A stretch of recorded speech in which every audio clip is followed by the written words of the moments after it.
Radio Taïwan International, les joies de l'éco-construction.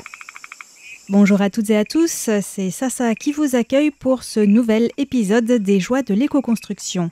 La semaine dernière, je vous ai parlé de la passion commune pour le bambou de Tang Lifang, fondatrice de Taiwan Bamboo Society, qui anime la Yunlin Story House, et de l'entrepreneur belge Gunther Pauli, fondateur de la fondation ZERI, Zero Emissions Research and Initiatives, qui connaît bien Taïwan.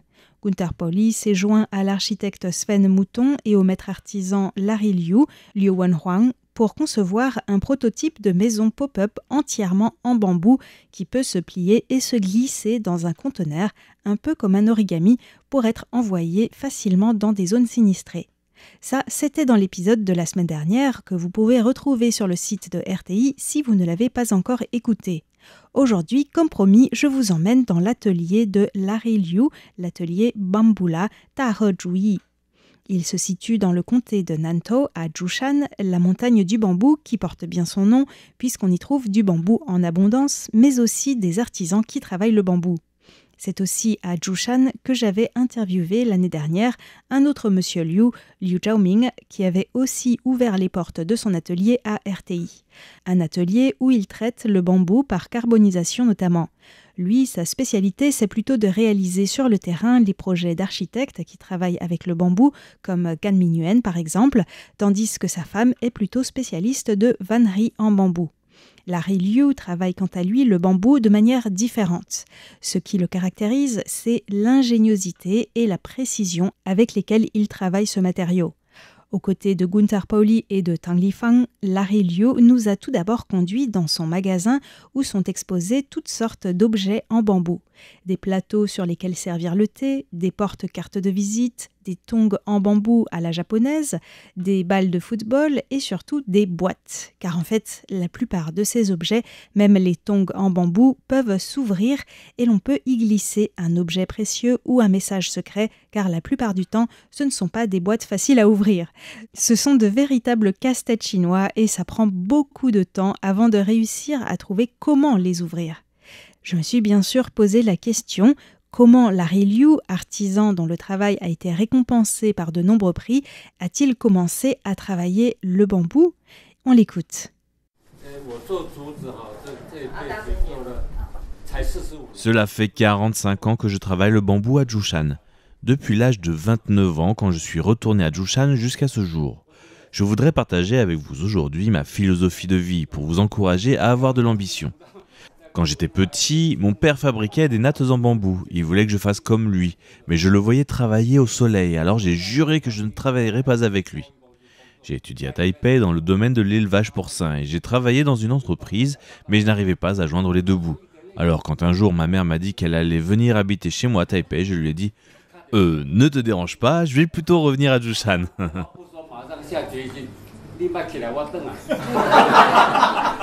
À Zhoushan, la montagne du bambou, que pouvait-il faire d'autre que travailler le bambou ? Mais Larry Liu est allé beaucoup plus loin que son père qui fabriquait des nattes. En 1980, il fonde son atelier Bamboula Tahejui avec l'ambition d'utiliser le bambou pour fabriquer des objets artisanaux et des meubles comparables à ceux fabriqués en bois. Et pour cela, Larry Liu n'utilise pas le bambou brut, mais le bambou lamelé, collé, croisé, fabriqué à partir de lamelles en bambou assemblées en les croisant horizontalement et verticalement, qui sont collées pour en faire un matériau standardisé. Dans son atelier, il travaille sur un ordinateur avec des logiciels de modélisation en 3D reliés à des machines-outils à commande numérique CNC. C'est notamment ce qui lui permet de travailler le bambou au dixième de millimètre près. Une production industrielle avec la touche de l'artisan, comme le décrit Gunther Pauli dans un livre sur son expérience à Taïwan. Larry Liu nous a montré un documentaire sur un projet qu'il a réalisé en l'an 2000. Son atelier a été chargé de produire les étagères en bambou conçues avec le designer Katsuko Fujie pour la bibliothèque de la faculté de sciences sociales de l'Université nationale de Taïwan, œuvre de l'architecte japonais renommé Toyo Ito. Pour cela, il a fallu plus d'1 million de bambous récoltés en Chine, où les forêts de bambou sont plus étendues qu'à Taïwan. Bambous coupés en lamelles, chauffés et collés dans une usine en Chine, usine dans laquelle Larry Liu a investi pour travailler en synergie. Puis les 4000 planches ainsi produites avec une grande précision ont été transportées à Taïwan et emboîtées pour en faire les étagères de cette bibliothèque en forme de parabole.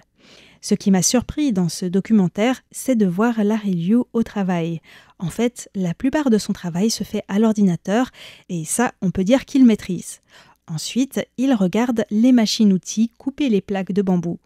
Une toute autre approche par rapport à Liu Jiaoming, dont je vous ai parlé tout à l'heure, qui est lui en contact physique direct avec le bambou, un bambou qui n'est jamais parfaitement droit ou identique, chacun a sa propre personnalité.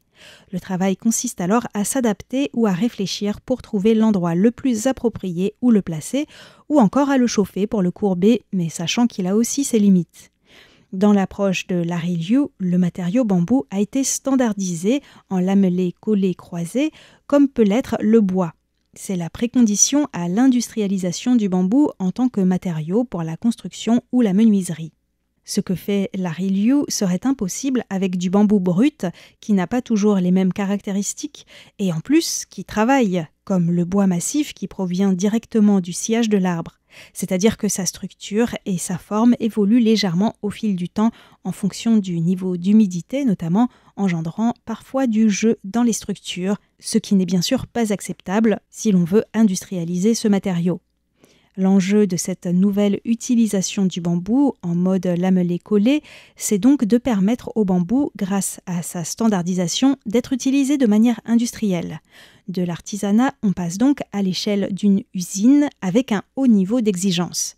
On peut donc fabriquer en bambou, en grande quantité, ce que l'on faisait autrefois en bois, voire même ce que l'on faisait en plastique ou en acier. Et le bambou a au moins un avantage, c'est qu'il se renouvelle plus vite que le bois. Cela pourrait ainsi contribuer à moins couper d'arbres dans les forêts, à condition que la culture du bambou ne se fasse bien sûr pas au détriment des forêts. En plus de la maison pop-up, Gunter Pauli et Larry Liu ont un autre projet commun, utiliser le bambou pour permettre au catamaran Porrima de faire peau neuve. Porrima ne vous dit peut-être rien, mais vous avez sûrement entendu parler de Planète Solar, un bateau rendu célèbre pour avoir effectué le premier tour du monde à la seule énergie solaire. C'était en 2012. Depuis, le bateau est passé entre les mains de Blue Innovations, présidé par Gunter Pauli, qui souhaite en faire une vitrine de l'économie bleue, inspirée des écosystèmes et à laquelle il a consacré un livre. Le catamaran, qui mesure 33 mètres de long, a été rebaptisé Porrima, le nom de la déesse romaine des accouchements et du futur. En 2022, le bateau s'est échoué au large de Bombay, en Inde, suite à une tempête, mais il a pu reprendre la mer. Porrima incorpore de nombreuses technologies permettant de produire de l'énergie, allant du solaire à un cerf-volant fonctionnant grâce à une intelligence artificielle, en passant par l'hydrogène fabriqué à partir d'eau de mer. Et le bambou dans tout ça alors ? Eh bien, Larry Liu a fait le design de tout l'intérieur du bateau qu'il est en train de réaliser.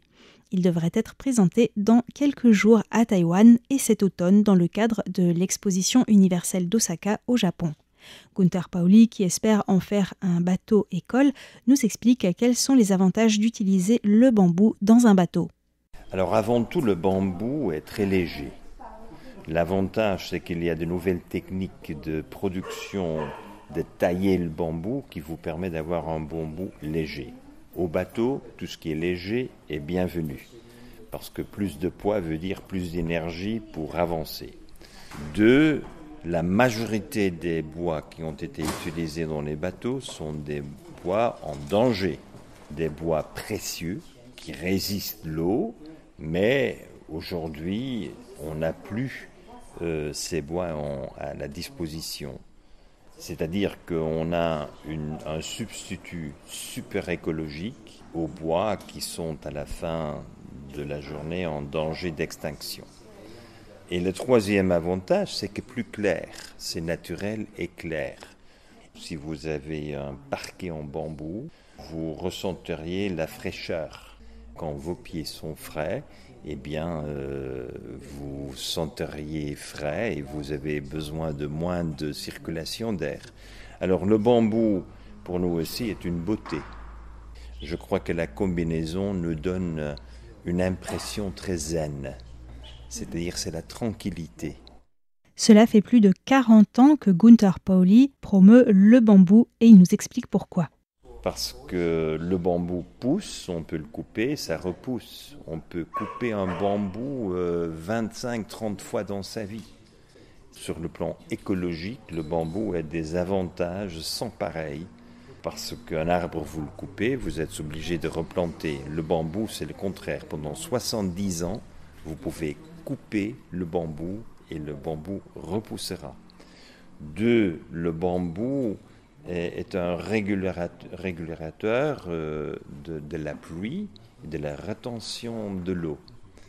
Parce que les rhizomes, les racines du bambou retiennent parfaitement l'eau. Donc vous avez besoin pour soit usage privé, soit pour l'agriculture. Le bambou en plus est un produit préféré pour la construction de plus d'1 milliard d'habitants sur cette terre.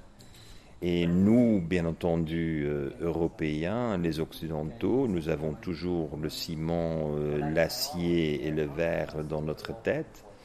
Mais le matériel le plus écologique pour la construction, c'est le bambou. Gunther Pauli a précisé que le bambou lamelé collé proposé par Larry Liu est croisé 5 fois, ce qui lui permet d'être imputrescible et de résister aux grandes variations d'humidité, ce qui est très important en mer. Il nous parle de l'engagement de Larry Liu dans ce projet. Il est venu à Mumbai quand le bateau a connu son naufrage et on a dit on va relancer le bateau. Et il a bossé pendant 4 jours, 20 heures par jour, pour prendre toutes les mesures du bateau en 3D et de faire le premier dessin, qui était bien entendu un concept que je lui ai proposé, c'est-à-dire que nous avons besoin de cette grande salle de réception qui est zen, qui est ouverte, qui est vide, mais grâce aux grandes expériences de Larry Liu, qui ont fait une sorte de origami, c'est-à-dire il s'est plié tout dans des formes qui sont des grandes surprises pour transformer ce même grand salon où vous pouvez mettre 100 personnes de pied pour un cocktail ou pour un buffet, pour faire une table ronde pour 24 personnes, soit vous logez une dizaine de personnes sur des tatamis. Il y a des milliers de petits détails que Larry Liu, ce grand maître, a intégrés. Et bien entendu, c'est un apprentissage permanent. C'est comme vous jouez Go ou Mahjong, c'est toujours apprentissage, comment prendre votre place, comment aménager la place afin que vous ayez la fonctionnalité d'un espace qui était vide au début. Et c'est ça la magie du dessin de Larry Liu. Vous avez un espace qui est zen, qui est vide, et vous le transformez en salon pour dormir, vous le transformez pour dîner ou un salon de cocktail, et à la fin de la journée, vous ne verrez plus rien. Ingéniosité, précision et beauté sont les maîtres mots de cette rénovation de l'intérieur du catamaran par Larry Liu. Gunther Pauli a quant à lui à cœur d'allier art, nature et technologie et de naviguer sans émettre de gaz à effet de serre à l'heure où de nombreux pays, dont Taïwan et la France, se sont fixés comme objectif la neutralité carbone d'ici à 2050. J'ai un grand ami depuis si longtemps à Taïwan, Stan Shi. Quand je lui ai parlé de zéro émission il y a 30 ans, il m'a dit « ça tient du rêve ». Et il y a 3 ans, il m'a dit « réalisons-le, ce rêve ». J'ai dit en plaisantant « maintenant que tu as bientôt 80 ans, tu as atteint la sagesse ». Stan Shi n'est qu'autre que le fondateur de l'entreprise Acer, une multinationale d'origine taïwanaise connue entre autres pour ses ordinateurs. Il faut préciser que si le catamaran Porrima est autonome en énergie et n'émet pas de CO2 durant ses voyages, en amont, sa construction, la fabrication des panneaux solaires ou encore du bambou lamelé collé croisé ne sont pas sans impact sur les émissions et sur l'environnement. Alors, que pourrait-on faire de plus sobre ? Voyager sur un radeau en bambou et en roseau au fil d'une rivière ? Cela peut être une belle manière de voyager aussi, qui permet en plus d'apprendre ou de transmettre des savoir-faire et de prendre le temps de vivre et de découvrir la beauté du vivant pas trop loin de chez soi, au contact de l'eau. Un état d'esprit qui se rapproche davantage de celui des autochtones de Taïwan. Si je vous en parle, c'est parce qu'un fan de cette émission m'a parlé récemment de cette belle aventure qu'il a vécue il y a quelques années en France et je le salue au passage. Je ne peux pas clore cette émission sans parler de la transmission, justement, car les savoirs de Larry Liu sont précieux et Gunther Pauli m'a assuré que son fils était d'ores et déjà en train de prendre la relève avec talent. Une nouvelle graine est semée et même en train d'éclore. C'est donc une excellente nouvelle.